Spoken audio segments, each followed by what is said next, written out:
Hello, സമയം 6:21. ഞാനിതാ work കഴിഞ്ഞ് ഇങ്ങനെ വന്നിരിക്കുകയാണ്. ഞാനിന്ന് രാവിലെ അപ്ലോഡ് ചെയ്ത വീഡിയോനും ഇതേ ഔട്ട്ഫിറ്റ് ആയിരിക്കും. ഇന്ന് വൈകുന്നേരം അപ്ലോഡ് ചെയ്യുന്ന വീഡിയോനും ഇതേ ഔട്ട്ഫിറ്റ് ആയിരിക്കും. ഞാൻ ഔട്ട്ഫിറ്റ് മാറ്റുന്നതിനെക്കുറിച്ചോ ചേഞ്ച് ചെയ്യുന്നതിനെക്കുറിച്ചോ ഒന്നും പ്ലാൻ ചെയ്തിട്ടില്ല. ഞാൻ ഡയറക്റ്റ് വർക്ക് കഴിഞ്ഞ് വന്ന് ഇരുന്ന് എടുക്കുന്ന ഒരു വീഡിയോ ആണിത്. കാരണം ഈ ടോപ്പിക്ക് കേട്ട ആ മൊമെൻ്റ് തൊട്ട് ഞാൻ ഈ വീഡിയോ എടുക്കാൻ വേണ്ടി ഇങ്ങനെ നിൽക്കുമായിരുന്നു. പക്ഷേ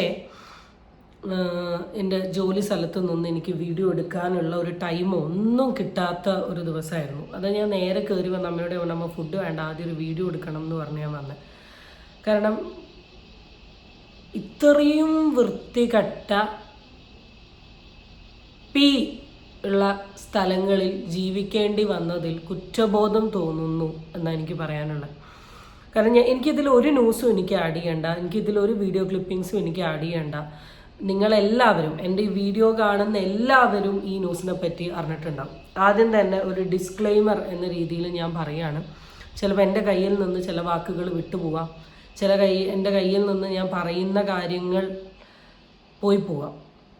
കാരണം അത്രയ്ക്ക് എന്താ പറയുക, ദേഷ്യമോ വെറുപ്പോ എന്തൊക്കെയൊക്കെയോ ഒരു ഇമോഷനിൽ ഞാൻ എടുക്കുന്നൊരു വീഡിയോ ആണിത്. ഇപ്പോൾ റീസെൻ്റ്ലി നടന്ന കല്യാണി എന്ന് പറയുന്ന കുട്ടിയുടെ വിഷയം നിങ്ങൾക്ക് എല്ലാവർക്കും അറിയായിരുന്നു. 4 വയസ്സുള്ള കുട്ടിയാണ്.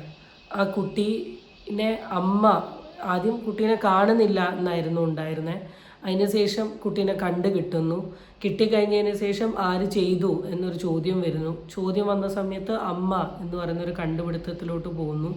അത് കഴിഞ്ഞ് ഇന്ന് കുട്ടിയുടെ പോസ്റ്റ്മോർട്ടം കിട്ടിയ സമയത്താണ് കഴിഞ്ഞ 1.5 വർഷമായി 4 വയസ്സുകാരിയായ കുട്ടി എന്ന് വെച്ചാൽ 3 വയസ്സ് തൊട്ടിട്ട് അതിക്രൂരമായ പീഡനത്തിനിരയായി എന്നൊരു ന്യൂസ് ഞാൻ കേട്ടത്. സത്യസന്ധമായി പറഞ്ഞാൽ ഞാൻ കുറച്ച് നേരം ഇങ്ങനെ ഇരുന്ന് പോയി. എൻ്റെ ബെസ്റ്റ് ഫ്രണ്ട് ഹിമ, ഞങ്ങൾ 2 പേരും ഇന്ന് ഈ ന്യൂസുമായി ബന്ധപ്പെട്ട് ചാറ്റ് ചെയ്തു.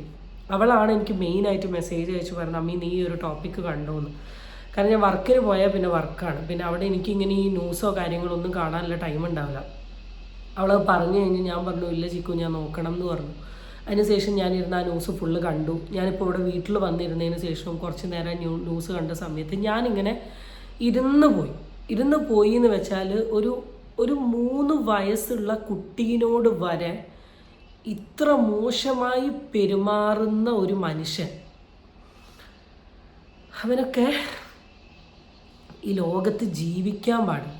സത്യസന്ധമായി പറയും, ഇവനൊന്നും ഈ ലോകത്ത് ജീവിക്കാൻ പാടില്ല. ഒരു പൈതലല്ലേ അത്? അതിൻ്റെ അടുത്ത് എങ്ങനെയാ ഇങ്ങനെ ഒരു ക്രൂരത അയാൾക്ക് ചെയ്യാൻ തോന്നിയെന്നാണ് ഞാൻ ആലോചിക്കുന്നത്. ശരിക്കും പറഞ്ഞാൽ ഒരു മാപ്പില്ലാത്ത, ക്ഷമിക്കാൻ പറ്റാത്ത ഒരു ക്രൂരതയാണ് കേൾക്കുന്നത്. ഞാൻ ആലോചിക്കുന്നത് എങ്ങോട്ടാണ് ഈ 2025 നമ്മളെ കൊണ്ടുപോകുന്നതെന്ന്. കലിയുഗം എന്ന് പറയുന്നത് ഇതാണോ?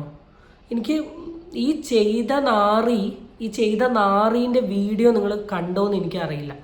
പുറത്ത് അവൻ്റെ പേരോ അവൻ്റെ ഡീറ്റെയിൽസോ ഒന്നും ഇതുവരെ കൊടുത്തിട്ടില്ല കേട്ടോ. കാരണം ഇപ്പോഴും മീഡിയക്കാരിങ്ങനെ ഒളിപ്പിച്ച് നടക്കുകയാണ്. പക്ഷേ ഈ മരണം നടന്ന അന്ന് ഈ നാറി എന്ന് എനിക്ക് പറയാൻ പറ്റും. ഇവൻ ആ പെൺകുട്ടിയുടെ അച്ഛനെയും കെട്ടിപ്പിടിച്ചുള്ള ഒരു കരച്ചിലുണ്ട്, ഒരു അഭിനയമുണ്ട്. അത്രയും ഒരു കൊല്ലായി ആ കുട്ടീൻ്റെ അടുത്ത് ഇങ്ങനെ ചെയ്തിട്ടാണ് ഇവൻ ഈ കടന്ന് അഭിനയിക്കുന്നത്. എങ്ങനെ പറ്റുന്നു? ഇവനൊക്കെ ശരിക്കും മനുഷ്യനാണോ? മനുഷ്യനാണ് ഇങ്ങനെ ഒരു 4 വയസ്സ് എന്ന് പറയുമ്പോൾ എനിക്ക് ചിന്തിക്കാൻ പറ്റുന്നില്ല. എന്താ കുട്ടിക്കുള്ളത്? എന്തുകൊണ്ടാണ് ഇവനെ ഒന്നും ഒരിക്കലും പുറത്തോട്ട് വിടരുത്. എനിക്കും ഈ ലീഗൽ സിസ്റ്റത്തിനോട് പറയാനുള്ളൊരു കാര്യം മാത്രമേ ഉള്ളൂ, ദയവ് ചെയ്ത് ഇവനെ നിങ്ങൾ പുറത്തിറക്കി വിടരുത്. സത്യസന്ധമായി പറയുക, ഈ ലീഗൽ സിസ്റ്റത്തിനോടുള്ള വിശ്വാസം ജനങ്ങൾക്ക് പോകും. ഇത്രയും ക്രൂരകൃത്യം ചെയ്ത ഒരുത്തനെ ആ കേസ് ഫുള്ള് വായിക്കുന്ന ഞാൻ ഭയങ്കര ഇമോഷണലി ഭയങ്കര ഡിസ്റ്റർബ്ഡ് ആയിട്ട് ഞാൻ എടുക്കുന്ന ഒരു വീഡിയോ ആണിത്. എനിക്കിതിൽ എന്താ പറയണ്ടേ, എന്താ സംസാരിക്കേണ്ടേ, എവിടെയാ പറയണ്ടേ, ഒന്നും ഒരു കണക്ഷനും ഐഡിയയും ഇല്ലാത്തത്. കാരണം ഞാനും ഒരു പെൺകുട്ടിയാണ്. അപ്പം എനിക്ക് മനസ്സിലാവും ഒരു പെൺകുട്ടീൻ്റെ സൈഡിൽ നിന്ന് ആ ഒരു കുഞ്ഞു കുട്ടിക്ക് എന്താന്ന് പോലും അറിയാത്ത സമയം. അപ്പം ഈ വൃത്തികെട്ടവൻ ഈ വീട്ടിൽ വരാനുള്ള കാരണം എന്താണെന്ന് വെച്ചാൽ പെൺകുട്ടിയുടെ അച്ഛൻ ഇല്ലാത്ത സമയങ്ങളിൽ ഇവർക്ക് കൂട്ട് നിൽക്കാൻ വേണ്ടിയിട്ടൊക്കെയാണ് ഈ നാറി വീട്ടിലോട്ട് വരുന്നത്. അപ്പോൾ ഈ കുട്ടിയായിട്ട് ഭയങ്കര കണക്റ്റഡ് ആണ്. ഈ കുട്ടീൻ്റെ കൂടെ ഫുൾ ടൈം ഉണ്ടായിരുന്നു. അപ്പോഴാണ് ഇവൻ ഈ പരിപാടി ഒപ്പിച്ചത്.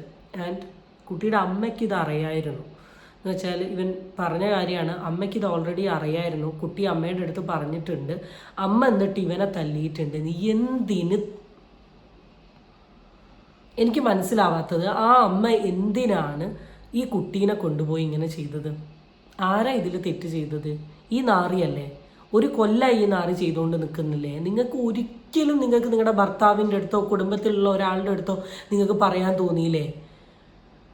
ഞാൻ ആലോചിക്കുന്നത് ഈ പെണ്ണിന് എന്തോ പ്രശ്നമുണ്ട് എന്നാണ് തോന്നുന്നത്. ശരിക്കും പറഞ്ഞാൽ ഈ പെണ്ണും ഇവനും കൂടിയാണ് അതിൻ്റെ മുകളിൽ നിർത്തി ചാടേണ്ടത്. ഒരു പിഞ്ച് കുഞ്ഞിൻ്റെ അടുത്താണ് ചെയ്തിട്ടുള്ളത്. മനുഷ്യ മൃഗം എന്ന് പറഞ്ഞൊരു സിനിമ ഉണ്ട്, കണ്ടിട്ടുണ്ടോയെന്ന് അറിയില്ല. അതൊക്കെ ശരിക്കും സത്യമാണെന്ന് തോന്നുകയാണ് ഇപ്പോൾ കുറച്ച് കാലങ്ങളായി കേൾക്കുന്ന ന്യൂസൊക്കെ വെച്ചിട്ട്. നമ്മൾ പറയില്ല, നമ്മളുടെ ഒരു എന്താ പറയുക, എനിക്ക് ഒരു വളരെ കൃത്യമായിട്ടുള്ള കുറേ കാര്യങ്ങളൊക്കെയാണ് ഞാൻ കേട്ടത്.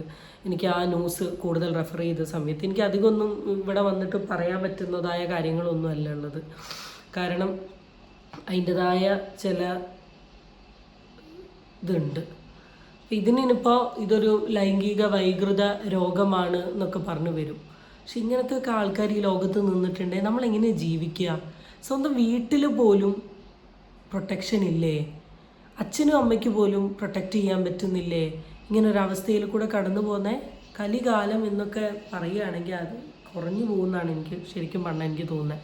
ഭയങ്കര ഇമോഷൻലെസ് ആയിട്ട് ഞാൻ എടുക്കുന്ന ഒരു വീഡിയോ ആണ്.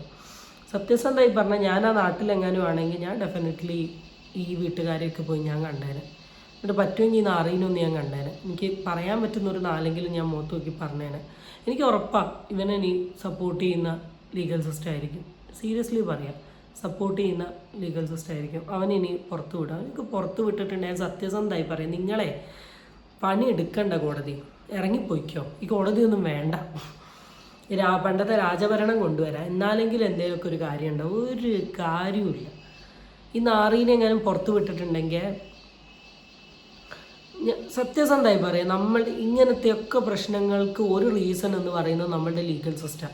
ഞാൻ എൻ്റെ എല്ലാ വീഡിയോയിലും ഞാൻ ലീഗൽ സിസ്റ്റത്തിനെ കുറ്റം പറയുന്നുണ്ട്. കാരണം ഈ ക്രൈം റേറ്റ്സ് കൂടിക്കൊണ്ടിരിക്കുകയാണ്. എന്തുകൊണ്ട് കുറയുന്നില്ല?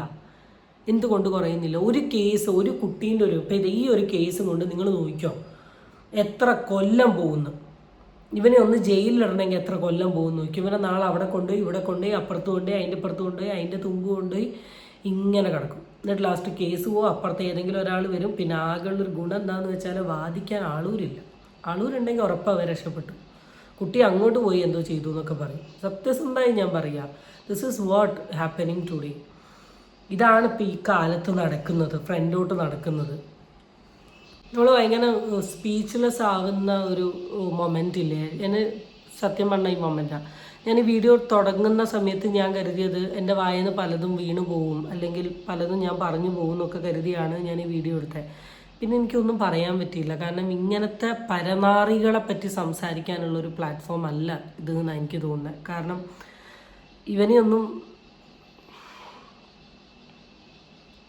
ആ സന്ധ്യേനെയും ഗണത്തിൽ കൂട്ടാൻ പറ്റില്ല. ആ എനിക്കറിയില്ല ആര് ഈ കുട്ടിക്ക് വേണ്ടി നിൽക്കും എന്നുള്ളത്. കാരണം സന്ധ്യേൻ്റെ അമ്മയിൽ എനിക്കൊരു വിശ്വാസമില്ല. ഇന്നലത്തെ വീഡിയോയിൽ ഞാൻ വളരെ വ്യക്തമായി പറഞ്ഞു. ഇനി ഈ അച്ഛൻ കാണിക്കുന്നത് അഭിനയമാണോ അഭിനയമല്ലേ എന്ന് ആർക്കറിയാം. കാരണം ഒന്നും പറയാൻ പറ്റില്ല.